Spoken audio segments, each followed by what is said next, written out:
Welcome to Undercurrents of Romance, the show that celebrates every subgenre of romantic fiction. In each episode, I peel back the layers of your favorite love stories and chat with the talented authors who bring them to life. I'm your host, Tracey Devlyn. Now, let's dive in with today's guest. Hello, Romantics. I'm here with USA Today best-selling author Emma Hamm to talk about her new Gothic romantasy, The Deathless One. Welcome to the show, Emma. Hi, thanks for having me. Oh, I'm so happy to have you here. Just what an eye-catching cover. Now, I have the advanced reading copy, but I saw on your social media that the final one had like this beautiful marble green sprayed edges. Yep. Do you stare at it all day long? Oh, all the time. Anytime I can get my hands on a sprayed edge copy, I'm just like, yes. Yeah, yeah, no, you've had some really great luck with some of your special editions I noticed on your social media, Yeah. so that's great. And I apologize to everybody who's just listening and not watching the video, but go check out Emma's Instagram or I think it's TikTok too, and you'll be able to see them all there. That's great, great. Yeah. Well, why don't you get us started and just tell us about yourself and your writing journey, just whatever you'd like to share. Sure. So I actually live in Maine, so I'm way up in very rural, very small town. I grew up in the same area where we built. Actually, my grandfather years and years ago decided to buy like almost 150 acres or something like that, and ever Oh, since we've just been wow. splitting it off in the family.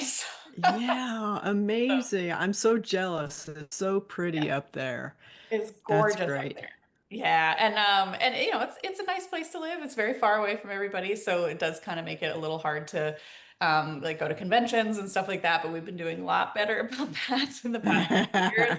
I have a lot of animals. That happened very quickly. We have seven cats. I kind of laugh every time I say that. We went from a normal amount of three to seven in an instant. So Um, you have become the infamous cat lady, huh? Very much so. Yeah. Well, That's somebody great. dropped a cat off at our house and we brought her into the vet Yeah. and they were like, it's not one, it's six. Ah, okay. I see. I So see. Okay. we did manage Well, to rehome a couple. that makes you a gem in my mind because I think that's great when somebody does that and takes care of a cat who is pregnant and then has the babies and Yeah. yeah, Yeah. insta family. It's the family. And, we've got the space. That's what we said. We have the space and the time. Yeah. So why would we not give them a good home? Uh, Yeah, that's great. yeah. So we're doing that. And yeah, writing wise, I've just always written. So yeah, I started off in essentially RPG forums when I was really young. So you just kind of like apply to a world as a character and then write as that character with Nice. all these other writers, which was really fun. And then somebody just said on a dare, like, we couldn't write a book. That's why we're doing this. And I said, I think I could write a book. And you have many times over, Many so times over, I yeah. love it. So do not ever dare Emma Ham. She will No, definitely prove you wrong. every time. That is amazing. That's great. I love that. So I noticed that you've created a number of different worlds, which we'll get into next. But first, what can you tell us about Jessamine and the Deathless One story? So it's a different story for me. I think I was getting a little bored with something that I've seen in publishing that is it's a tried and true storyline of like a seemingly weak but secretly very strong person and like the alpha hero boyfriend. I love reading those books. I know why they sell so well, but Yeah. I was getting a little disenchanted with it. So Yeah. I kind of challenged myself to write a main female character who makes a lot of mistakes consistently all the time, and a male character who is very much not that kind of alpha hero beat chest like classic male character that you see throughout books. Yeah. So that's kind of where I got like I just like that was my start in it, and then Yeah. obviously witchcraft and occult findings and all of that kind of stuff is very interesting to me. I love the occult, I love dark magic, I love witchcraft, so all of that kind of boiled down into this book. Yeah, no, that's great. That's great. I know it's so tough to talk about this story without spoiling it. And Yes. so that's the reason I always and I have run into that a lot. And so that's the reason I always ask the author, okay, what can you tell us that won't spoil it for readers? So I mean, I can definitely say the first chapter is quick to happen. Yeah, I mean, it's on the back. She's dead. We know yeah, she's dead. She's dead in right. the whole series. Um, like that's the other bit of it is just like a main female character who is dead. Um, Yes. it was kind of an unusual thing to see, and um, yeah, I love Jessamine. She's one of my favorite characters I've written because she is just not like. She's not pretty. I mean, she's half dead the whole time. So she's like barely hanging on by a thread. And yeah, she's just a fun character to write, especially a princess who's so used to having everything done for her and then to just be thrown onto the streets and be like, figure it out. Like, you don't know how to even dress yourself. Good luck. No money, nothing. It was just, yeah, it was amazing. So as you mentioned, even on the cover, it says the tagline is something like "Her death is just the beginning," I believe of what it is what it said. And so it's as you said, it's obvious the main heroine that she dies pretty Yep. quickly in the story. Um, how nerve-wracking was that for you to go there, especially since I believe this is your first traditionally published story, if I'm not mistaken. I think if I did my homework correct, You are correct. that's yeah, okay, great. Or have you just trained your readers to expect the unexpected from you? Kind of that. Yeah, I like to. The first page is really daunting on every book that I start. I just hate that blank page of like, how do you even begin? So I've just kind of trained my brain at this point to just be like, do the most insane thing to start. Yes. Yeah. And I really enjoy books that just kind of throw you into the world and you learn more about it as you go. There's nothing worse to me than an info dump in the beginning where it's just like, oh my God, I have no idea what any of this means and I have to remember all of this. It's like, don't worry, I will trickle feed it to you. You will learn as she does. Yeah. So when you told your editor, I'm going to kill the heroine in the first chapter, was she like, okay. Yeah, pretty Let's see much. how it goes. I mean, that was the pitch. We Yeah. pitched it with the first five chapters to like all the publishing houses that would look at it, and yeah, I think some of them were like, "That's insane." No, Well, but it only takes one, as they say. So that's exactly. wonderful. And I think you landed with a great publisher. So I'm very happy for you. Yes. That's wonderful. So, so as we mentioned, you've written about demons and goblins and dragons and many other fantastical beings, for lack of a better word. And now, I guess, a vengeful god, is that how we describe the Deathless Yeah, One? Okay, good. absolutely. When we first meet the Deathless One, he's mostly shadows and like ink spots. We can't really see his face or even his body, so it's not a love at first sight between him and Jessamine. And I'm really curious. I read the book, so I know, but how did you go about making readers fall for this faceless god? It's K-dramas. Okay. A lot of K-dramas. I really, really love Korean romances. Yeah. They focus so much on these itty bitty moments of like, oh, like she walked by and like he got to touch a strand of her hair.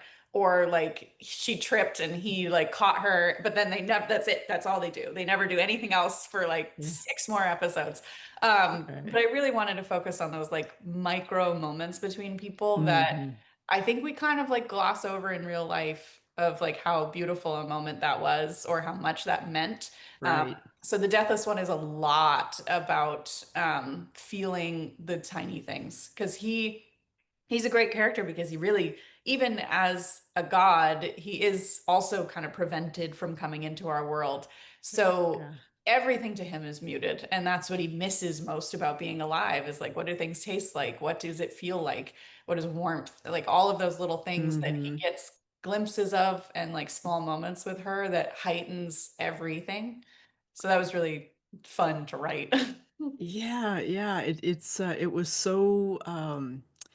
so interesting because as I was reading, I was like, how is she doing this? Because it was really like I could see him, but I really couldn't see him. You know what I mean? It's like through his actions, I felt like I was getting to know him, and maybe it just didn't matter what he looked like. It was just that, like you said, the little things that he was doing for her. And I loved the dressmaker's shop. Yes. That was a beautiful scene. So Thank you. that's a perfect example, I think, of, you know, Mhm. some of the little things that he did for her in that. But so so the Deathless One, he comes from a very interesting place. And Yeah. again, I'm going to try to be really careful here.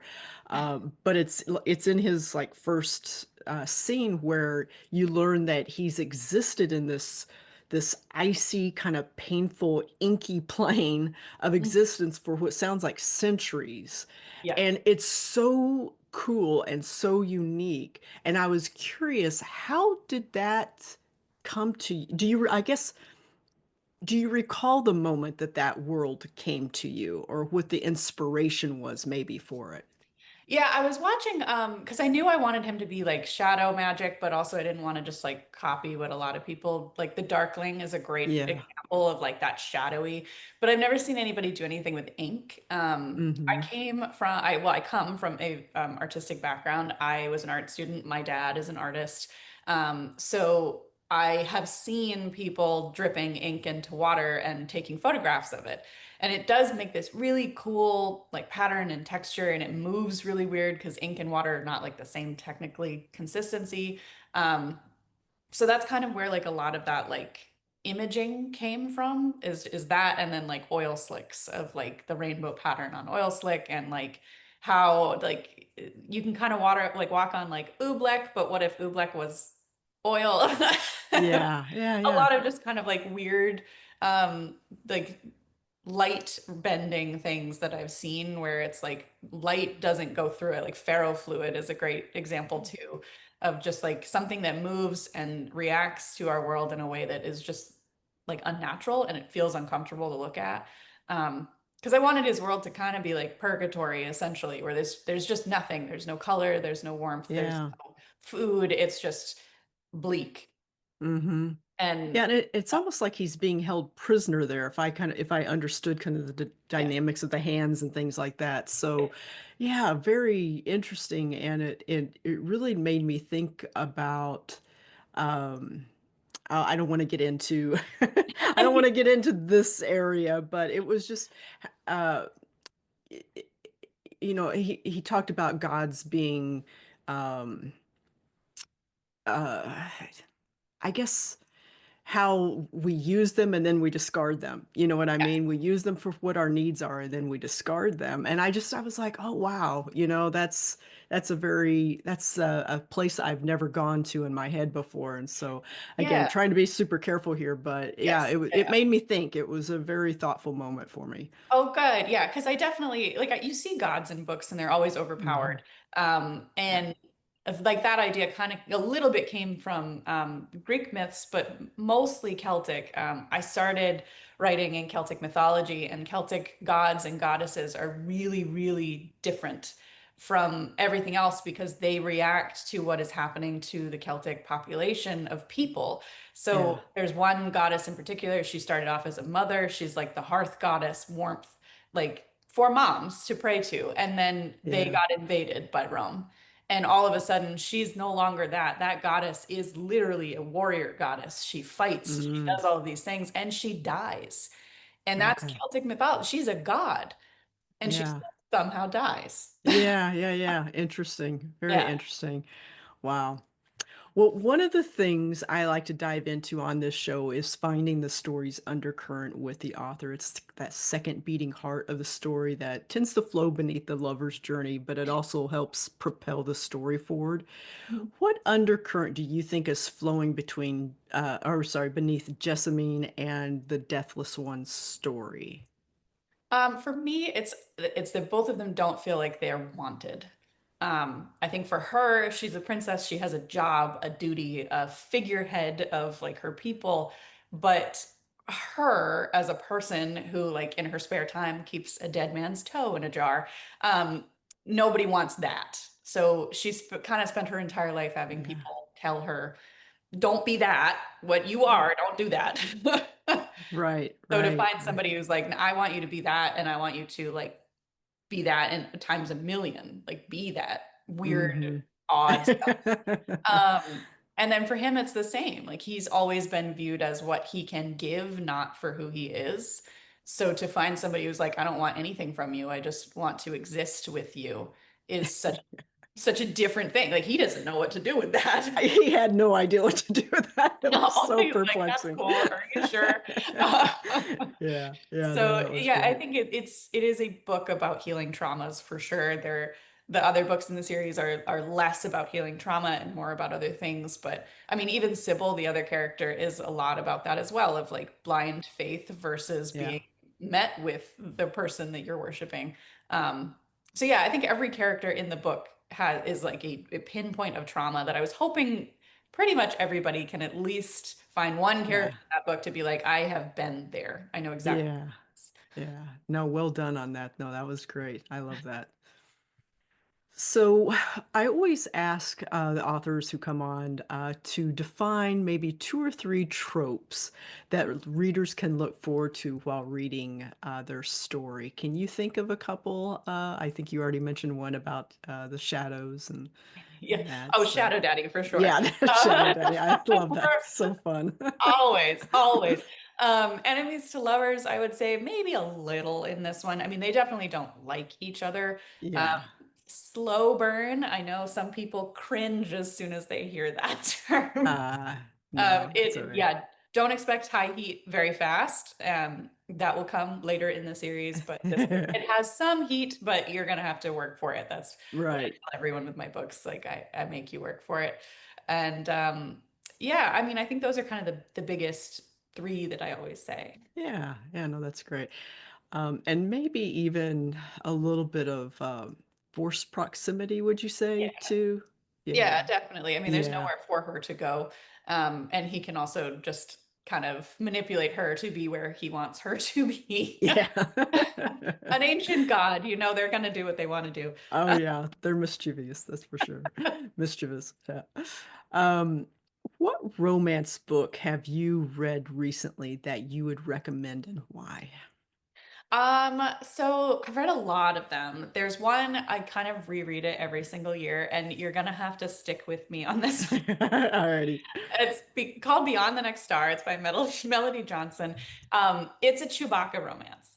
I love it. Okay, I Oh, love chewing. some people are instantly like, excuse me, and I'm like, just hold on.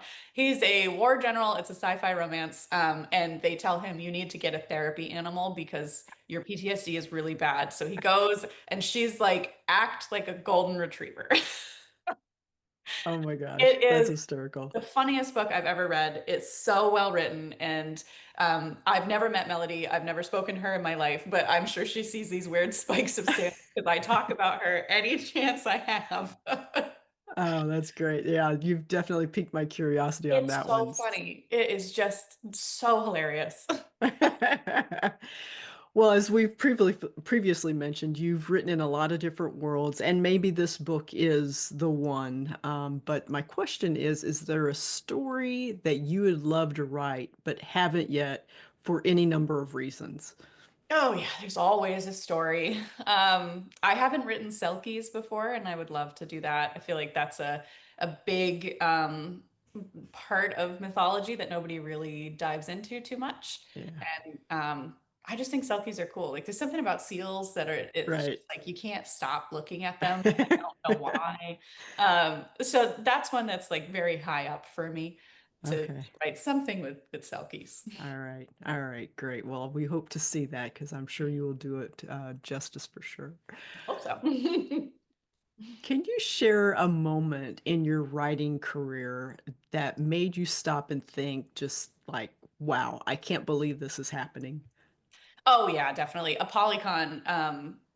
The first year that I went to a Polycon, it was like a lot of people. I was very tired. And then the second year I went to a Polycon was after I wrote Whispers of the Deep, which is by far and large my biggest book that's ever done anything. So that second year, I didn't breathe like the whole time. It was 2 days of just somebody at my table, no matter what, long lines. I Nice. was ticketed.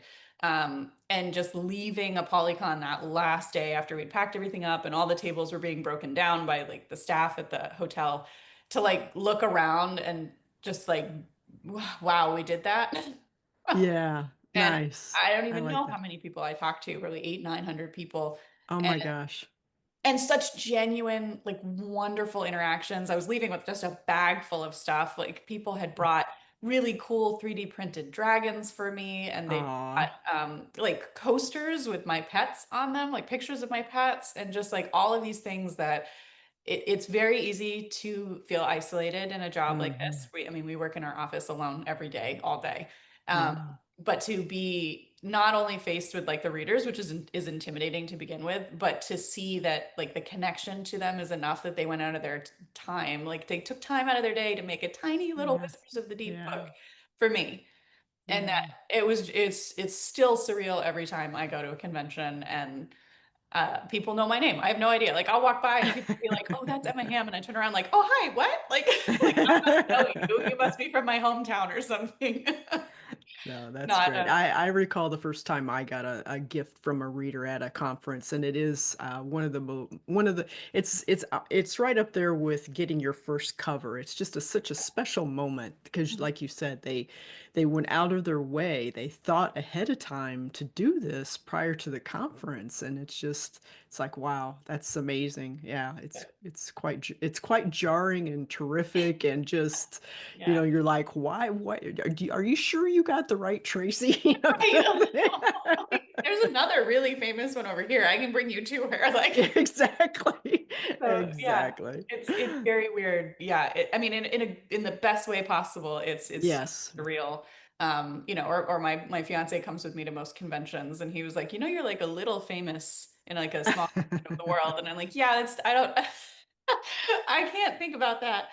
Yeah, that's wonderful. Well, great. Yeah. Well, a lot of hard work went into getting you to this point. So that's, soak it up, absorb it, and enjoy Yeah. it as much as you can. Absolutely. Mhm. So before we go, can you give us a hint of what's coming up next? Well, the Heartless one is coming out in March, which will be super, super exciting. The cover is gorgeous. It's crimson red, so I'm obsessed with it. Um, Yes. and before that, we have Deathless coming out in like 6 days now, I think. And Yep. for me, August 5th. And then I have my second troll book coming out in November. So All right. I Busy, kind of busy. I never stop. All right. Well, folks, be sure to order your copy of The Deathless One. As Emma said, it's going to release on August 5th, but you can pre-order now. It's always lovely to get pre-orders in, especially with the traditionally published books. You can check out Emma's website at Emma Hamm. That's two M's, both times, .com, emmaham.com. Emma, what social media platform are you most active on? Instagram for sure. TikTok is mostly just kind of you know, the TikTok stuff. So Instagram. Yes. All right. And your handle on Instagram? Emma Hamm author. There you go. All right. Well, thank you so much for joining me. It was such a joy to have you here talking about the Deathless One, and I hope you have an amazing launch day. Oh, thank you. Thank you so much for having me too. Oh, you bet. Anytime. Many thanks to everyone listening. I hope you enjoyed this week's episode of Undercurrents of Romance. You can find more information about the show at tracydevlyn.com/podcast. Undercurrents of Romance is a proud member of the Authors on the Air Global Radio Network. I'll be back soon with another great romantic read. In the meantime, enjoy the adventure, everyone.